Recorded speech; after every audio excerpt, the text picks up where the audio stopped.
21 years into South Africa's democracy, and black fund managers in 2014 managed less than 5% of the assets in an industry that's worth between 6.5 and 6.7 trillion rand. This is the MoneyMakers.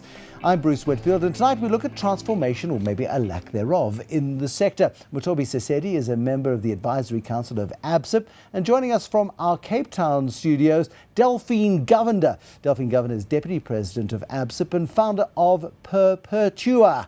Delphine, when did you go on your own? I mean, for years you've been in the corporate sector.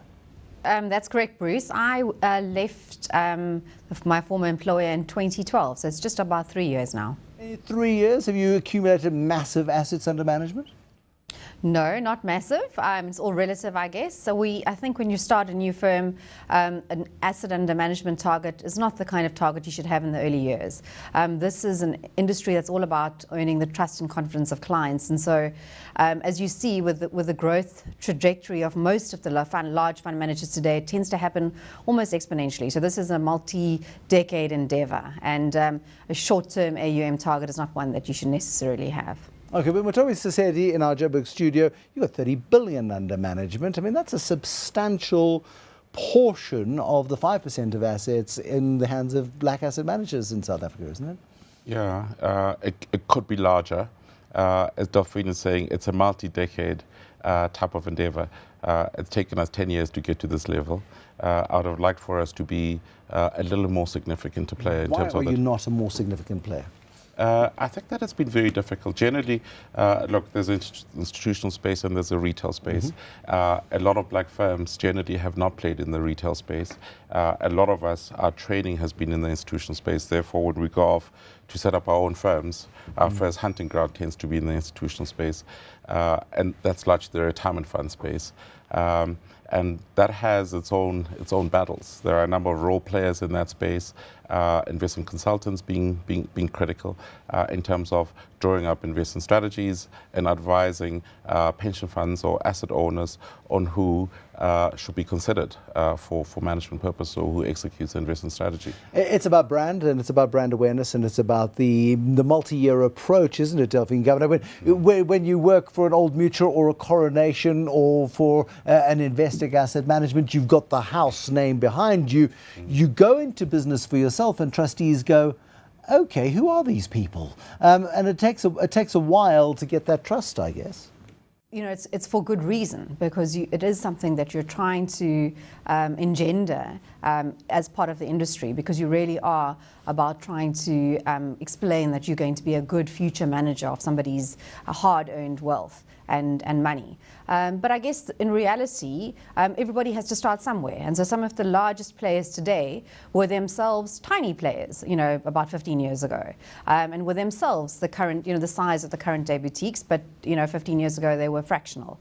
And it's interesting to see how the industry has changed in the last 20 years during this time. And it's not surprising that the present day subscale firms are predominantly black-owned firms, because it's just a function of the history and the fact that individuals have had time, individuals of color have had time now to have been in the industry for about 10 to 20 years and are now seeking to build their own firms for a variety of reasons. And it's really a function of the entrepreneurial cycle. And I guess it will take time for the playing fields to be truly level, but ultimately one has to start somewhere, and at least the access should be equal. Do you find that access equal? Is ABSIP, I mean, wearing your ABSIP hats now, I mean, from an ABSIP perspective, you look at 5% of assets under management in a 6.5 trillion rand industry, it doesn't seem all that significant. I mean, sure, it's 5% more than there was 20 years ago, but is it enough? Well, ABSIP's view is that it's not enough. And I guess the reason is that if you look 20 years down the track, one would have thought, firstly, that majority of black-owned firms, like, Mothobi's firm that's been going for, 10 plus years, should be more significant, particularly when you compare it to other firms that have been going for a similar period of time.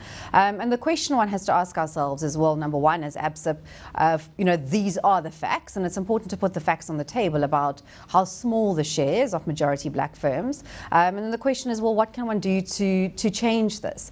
Bear in mind that transformation from an ABSIP perspective is about saying, how do we create an industry that's inclusive, that is where the playing fields are more level about black firms, being able to participate in large mandates, or are they only restricted to participating in allocations for black firms, which doesn't seem as though that will ever become meaningful over time. And if you're really going to transform the industry, you have to have the ability for all firms to participate in all allocations based on merit. Now, it is about merit and it's about track record. You've got a 10-year track record, Mothobi, and it's a strong 10-year track record as well. The performance, you've got the awards to show for it.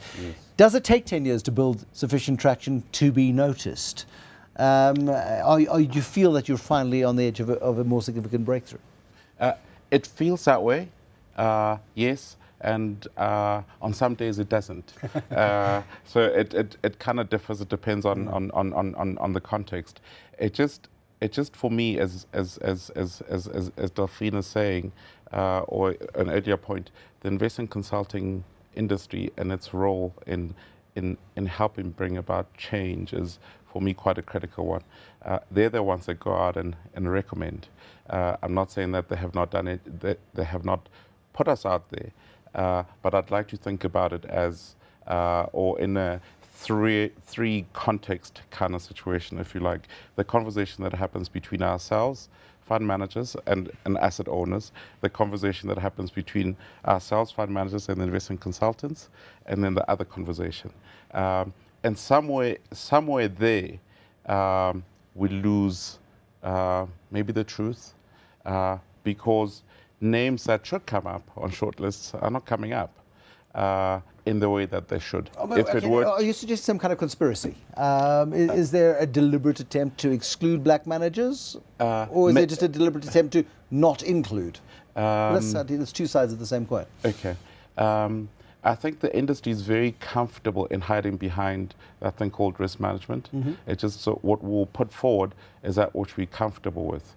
And what are you comfortable with? You're comfortable with maybe that which looks like you, maybe that which went to the same school as you.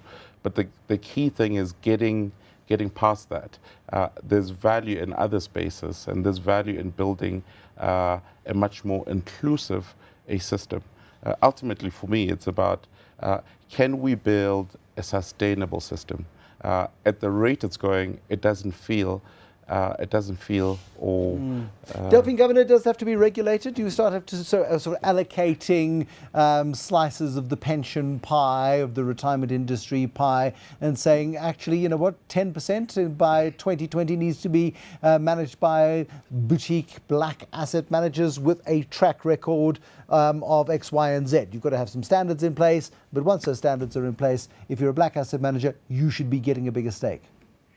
Well, Bruce, this is a tricky one, because ultimately we're saying we're 2 decades into South Africa's new democracy, and we would have thought the progress, from an ABSIP perspective, in terms of how much more transformed the industry should be, would be greater. On 2 levels, by the way, not just in terms of the percentage of assets managed by majority black-owned firms, but also by the number of black professionals that are actually in senior money management positions in the large existing firms. So transformation is not just a single lens, it's multi-leveled. And the question we have to ask ourselves is, if this transformation process is not occurring in its own way, then does it need an extra, almost push for it? So it's almost this kind of carrot and stick approach, and perhaps the mechanisms that we've had to date have not encouraged transformation at the pace that it should be occurring. And this is true not just in terms of racial transformation, but also gender. So there's a significant underrepresentation of women. You are a rare beast in the world of asset management, Delphine Govender. You are a woman. And there are not that many women in asset management at any level, least of all management and ownership levels. This is true, and then we have to keep asking ourselves is why. And I think Mothobi alluded to it, and it's partly, and probably quite significantly, almost environmental factors, so to speak. So is the environment not conducive to being, I wouldn't say welcoming, but enabling to women succeeding? Does it become too harsh? And it's two levels, because it's bottom up. It's why are there not more of the very bright crop of extremely intelligent university female students coming into the industry? And those that come, why are they not ascending to the ranks or staying? And so the question is it a top-down factor?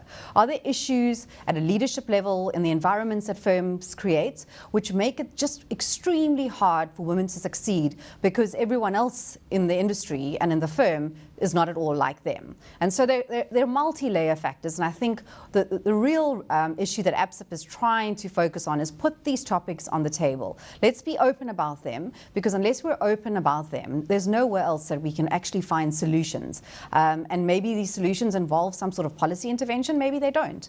And hopefully firms can get there and the industry gets there on its own, because it sees the benefit to transformation, not just in terms of the fact that we, from an equality perspective in South Africa, but because it actually improves outcomes for the ultimate end clients. Mothobi, I mean, you're both incredibly calm, reasonable, logical, very responsible debaters on this issue. 10, 15 years ago, ABSIP was a lot more angry. Did ABSIP achieve a lot more when it was angry? Or is a more conciliatory approach, as you two seem to be taking from an ABSIP perspective, the way of the future? What's going to work in this environment? I think that it gets harder. Look, we've been through the different phases in terms of empowerment, where people go out and partner, but are passive partners to establish businesses. We've built up a track record in terms of learning technically what it takes to run an asset management business, and now we've set up our own businesses. So, we've learned quite a bit. Yeah. We're now 10 years old. Global multi-award winning. I'd like to think that we sit in a very different trust position relative to 10 years before. So it should be getting a little easier. I'd like to think of us almost like one of the grandfathers in the space, Argon. We always said that we would judge our success by the extent to which other players believe that it could be done. If you look at the number of players out there that have gone on to set up, I think that in the last 2 years they talk about 18 firms. They're certainly looking at us to advance. But there's got to be an opportunity, otherwise people wouldn't be doing it. So people are seeing a silver lining on this cloud. Yes. No, let me finish the point. If the granddaddy's at 30 billion, and the industry thinks about an Argon in an incubation sense, I don't know what you're doing incubating this grey hair, right? So their prospects are limited to the extent that you're choosing to incubate an Argon or a Perpetua. She's accomplished much, Delphine. There are a number of others that have accomplished much and should not be incubator material. You should absolutely be more angry. So the tone is going to change. Yes. There we go. The tone will change. Mothobi Seseli, member of the Advisory Council of ABSIP. He's the Chief Executive of Argon. And Delphine Govender, Deputy President of ABSIP and founder of Perpetua, discussing the soon-to-be thornier issues of transformation in asset management. It's been quite a placid sector for a long time.